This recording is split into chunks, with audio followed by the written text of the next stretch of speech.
On 15-16 December 2014, a lone gunman, Haron Monis, held hostage 10 customers and 8 employees of a Lindt chocolate cafe located at Martin Place in Sydney, Australia. Police treated the event as a terrorist attack at the time, but Monis' motives have subsequently been debated. The Sydney siege led to a 16-hour standoff, after which a gunshot was heard from inside and police officers from the Tactical Operations Unit stormed the cafe. Hostage Tory Johnson was killed by Monis and hostage Katrina Dawson was killed by a police bullet ricochet in the subsequent raid. Monis was also killed. 3 other hostages and a police officer were injured by police gunfire during the raid. Early on, hostages were seen holding an Islamic black flag up against the window of the cafe, featuring the Shahada Creed. Initially, some media organizations mistook it for the flag used by the Islamic State of Iraq in the Levant. Monis later demanded that an ISIL flag be brought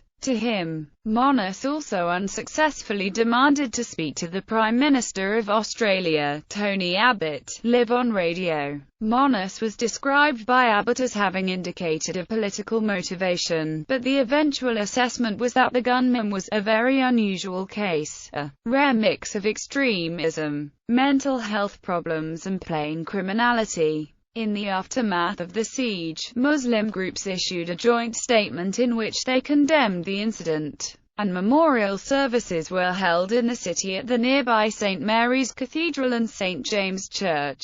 Condolence books were set up in other Lindt cafes and the community turned Martin Place into a field of flowers. The Martin Place Lindt Cafe was severely damaged during the police raid, closed afterwards and renovated for reopening in March 2015. Events. Prior to event, an anonymous call was made to Australia's anti-terrorism hotline 48 hours before the siege, raising concerns about the content of Monis' website. On his website, Monis had pledged allegiance to the Caliph of the Muslims, believed to be referring to Islamic State leader Abu Bakr al-Baghdadi, and denounced moderate Islam. It has been reported that the Australian Security Intelligence Organisation followed up on the call by reviewing the website and Monis' posts on social media but found nothing to indicate that he was likely to commit an act of violence. A man believed to be Monis was seen wandering near the cafe at 8:30 a.m., over an hour before the siege. It is unclear whether he had any plan to create a hostage situation at that stage. Hostage-taking and negotiations. The situation began at 9:44 a.m. AEDT on the 15th of December, when Monis, who had entered the Lindt Chocolate Cafe at 53 Martin Place, Sydney, at 8:33, forced Tory Johnson, the manager of the cafe, to phone 000. The cafe is located directly across from the 7 News television studios, and near the Reserve Bank of Australia, the headquarters of the Commonwealth Bank, Westpac Bank, and Martin Place Underground train station. Monis was bearded, wearing a black cap and wearing a black headband with the inscription, in Arabic, "We are ready to sacrifice for you, O Muhammad." He was carrying a blue sports bag, and armed with a shotgun.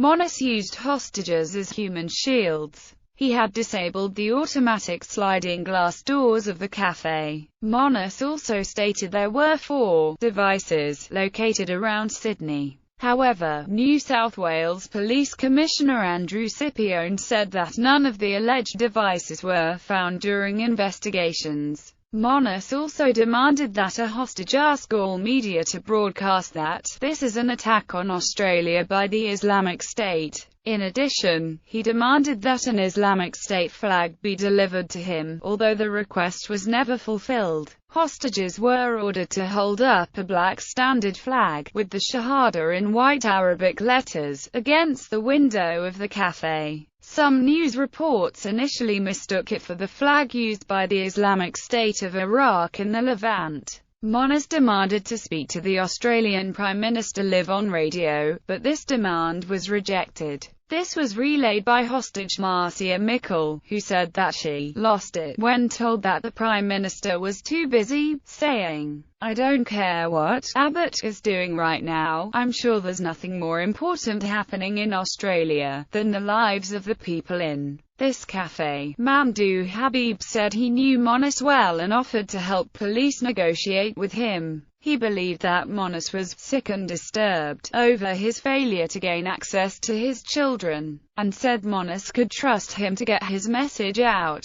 Other Muslim leaders also offered to help, including the Grand Mufti of Australia, Ibrahim Abu Muhammad. All such offers were rejected by police, who said that that was because they had no control over what the untrained negotiators might say or do. However, Mickle said that after the request to speak to the Prime Minister was refused, it was then that I knew that there was not going to be any negotiation and we were just left there. They were waiting for him to kill someone or shoot something so they could come in. There was nothing proactive about that operation, nothing. Belinda Neal, who was a negotiator for the NSW-Police, said that in negotiations, we want to try and talk to the hostage taker. We want to find out why he's there, why is he doing this, and we don't just go into this situation hoping to resolve it in half an hour. This approach would be consistent with the behavioral change stairway model. However, Mickle stated that no such negotiation took place.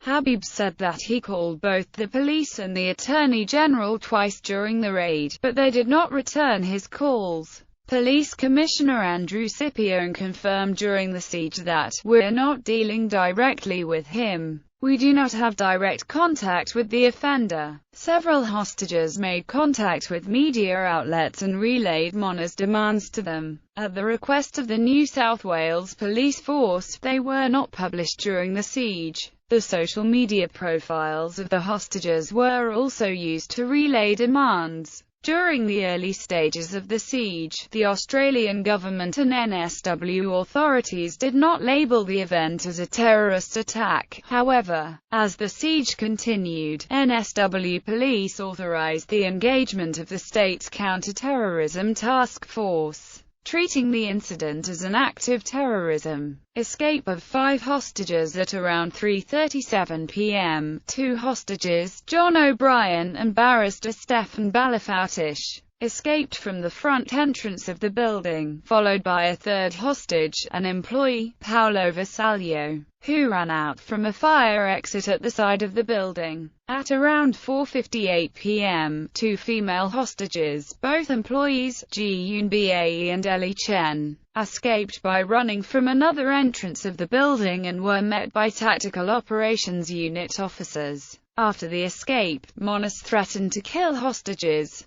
Raid and end of siege. Shortly after 2 a.m. on the 16th of December, a very loud bang was heard and several additional hostages fled from the building. At 2:14 a.m., after hearing an identical noise from inside the building, heavily armed Tactical Operations Unit police threw 11 stun grenades as they stormed the cafe, firing 22 shots, 7 of which struck Monis, after which further hostages ran from the building in 2 groups. There are conflicting reports as to what triggered the raid. It was initially reported that hostage Tory Johnson's attempt to wrest the gun from Monis may have been the trigger. However, hostage Joel Heratz said that the shot that prompted the police response was a warning shot fired when the hostages kicked down a door in an attempt to escape, and that Monis killed Johnson only after the police raid was instigated. Alternatively, police may have begun the raid in response to seeing Johnson being shot. Johnson was forced to kneel on the floor before Monis shot him in the back of the head. The shot was witnessed by a police sniper, perhaps before the raid began. There had been some consideration given to starting the raid before Monis acted in any way. Police declared the siege over soon after, later confirming that Monis was killed in the raid. 2 hostages had died, and another 3 were injured by bullets. One police officer, whose face was grazed by a bullet, was discharged from hospital later in the day. At the inquest, counsel assisting the coroner, Jeremy Gormley SC, said, "No shot fired by Mr. Monis, other than the one that struck and killed Mr. Johnson, struck anyone." Mitchell McAllister, who was a tactical assaulter with 2nd Commando Tactical Assault Group, questioned the police use of M4A1 carbines with high-powered 5.56 mm rounds that could have dangerous effects in a dense and enclosed environment. It was also unclear why 22 shots were fired by police, of which 13 hit Monis. Flag raids at around 2 p.m. on the 15th of December, police contacted Rebecca K., a member of the Muslim community, and asked her to help source an ISIS flag for Monis. K contacted many people in the Muslim community, but ultimately the police sourced their own flag. However, the flag was never given to Monis. The following day, NSW and federal police raided 3 homes of people who had been contacted in the attempt to source the flag. Kay assumes that her conversations had been monitored. Kay said she would help police in another crisis, but with this incident they have not built trust at all. "You don't understand, the fear that the AFP and ASIO create, and how they stalk members of our community." Lawyer Ali Burrows questioned the purpose of the police contacting Kay in the first place, stating, "Why didn't they just print a flag?" Hostages. Authorities did not release an estimate of the number of hostages inside the café during the siege. After the siege, a total of 18 hostages was confirmed, 8 staff and 10 customers of the café, including lawyers and Westpac employees, with officers close by. Initial estimates varied, with some significantly overestimating the number. Tory Johnson, the 34-year-old manager of the café, died after being shot by Monis. Katrina Dawson, a 38-year-old barrister, was killed by ricocheting police bullets. 3 hostages and a police officer were wounded by police gunfire during the raid. The 3 hostages were Marcia Mickle, who was shot in the leg, Robin Hope, a 75-year-old woman who was shot in the shoulder, and Louisa Hope, her 52-year-old daughter, who was shot in the foot. All 3 were in a stable condition after treatment.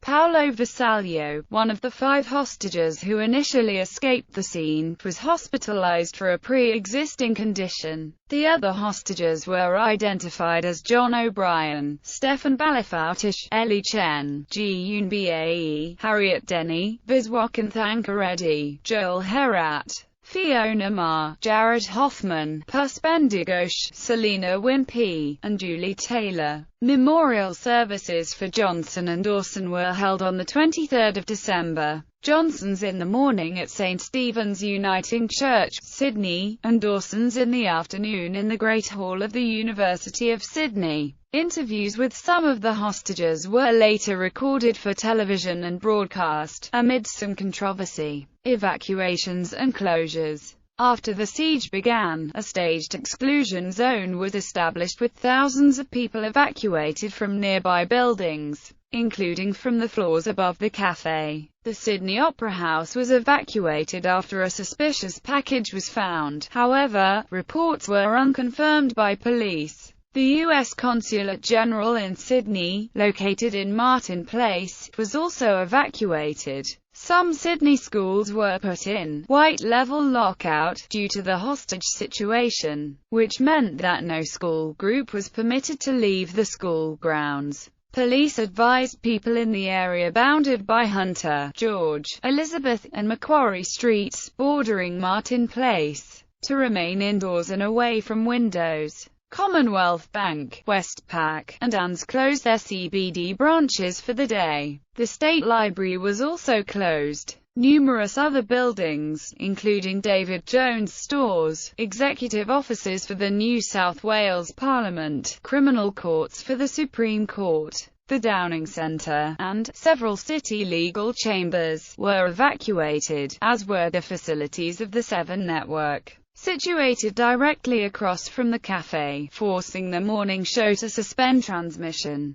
Police established an emergency centre in nearby Hyde Park, Sydney in response to the unfolding situation, with emergency services sent to the area to respond to any immediate threats, and evacuees were relocated to the park as a safety precaution. Trains did not stop at Martin Place railway station during the incident. Transport for NSW advised people to stay away from the CBD. Road closures prevented southbound access to the Cahill Expressway, York Street, and Harbour Street, and northbound access to the Cahill Expressway, and all traffic was diverted to the Sydney Harbour Tunnel. On the morning of the 16th of December, road diversions remained in place and Martin Place train station remained closed. In the evening of the 16th of December, Elizabeth Street, Macquarie Street and Hunter Street were open to traffic. Uber's fares for travel in Sydney increased dramatically during the event under the company's automated system that calculates fees based on demand, which led to online backlash against the company. Uber subsequently refunded excessive fares and provided free rides out of the CBD.